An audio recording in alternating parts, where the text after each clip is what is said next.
94점 성전 파괴 후 뜯겨진 금. 그런데 오늘 9장의 말씀에 예수님께서 직접 하신 명령의 말씀에 빗대어서 보자면 우리가 하나님만 의지하고 하나님의 나라를 소망하고 최소한의 것을 갖되 그것으로 자족하고 그곳의 노예가 되어서는 안 된다는 것입니다. 제가 한국교회를 논할 만한 위치에 있지 않지만 수많은 교회의 문제의 핵심에는 뭐가 있냐면 돈에 있는 거죠. 그 어렵게 살아가는 성도들의 헌금을 걷어서 수백억의 비자금을 축적하고 그것으로 사람이 죽기도 하고, 그래서 성경이 말하기를 모든 악의 근원이 욕심이고 돈이고 재물이고 만몬입니다. 그것으로부터 하나님께서 자유케 하는 것이 하나님의 원대한 본질적인 뜻인데 그것을 우리가 망각한 겁니다. 예루살렘 성전이 이방인에 의해서 멸망됐을 때 사람들이 다 뿔뿔이 흩어지고 노예가 됐을 때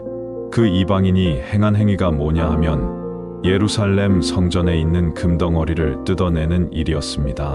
역으로 생각해 보면 하나님의 성전을 아름답게 인간 사회에서 가장 귀중한 것으로 꾸민 것은 좋았으나 그 이면에는 하나님을 섬겨야 할 거룩한 성전이 인간이 보기 좋은 것, 인간이 가장 가치 있다고 여기는 금으로 도배한 잘못도 분명히 있는 겁니다. 결국은 그렇게 소중히 여겼던 그 성전의 황금 덩어리도 결국은 다 파괴되는 모습을 우리는 구약 성경을 통해서 발견하게 됩니다. 하나님께서 베푸시는 은혜에 감사하라.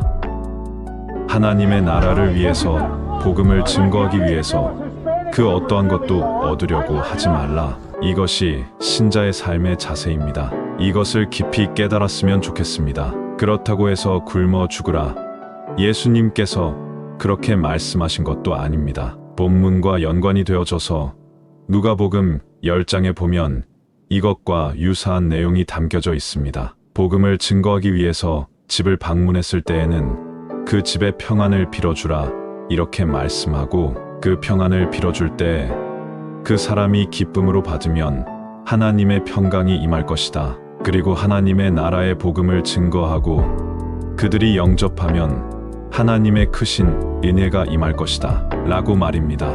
그러면 하나님의 새 사람이 된다. 그러나 그를 영접지 않고 쫓아내면 거기에 있는 먼지까지 털어서 나와라. 소돔과 고무라의 심판대처럼 하나님의 뜻과 그의 나라를 거역한 사람들에게는 하나님의 진노가 임할 것이다. 음식을 주면 기쁨으로 먹고 감사함으로 취하라. 그가 쫓아내지 않으면 그 집에 머물라 이렇게 말씀하고 있습니다. 이것을 다른 측면에서로 이해하면 하나님의 나라를 위해서 헌신하고 하나님의 복음을 위해서 헌신할 때 거기에 따르는 최소한의 하나님께서 도우시는 보상이 있다는 겁니다.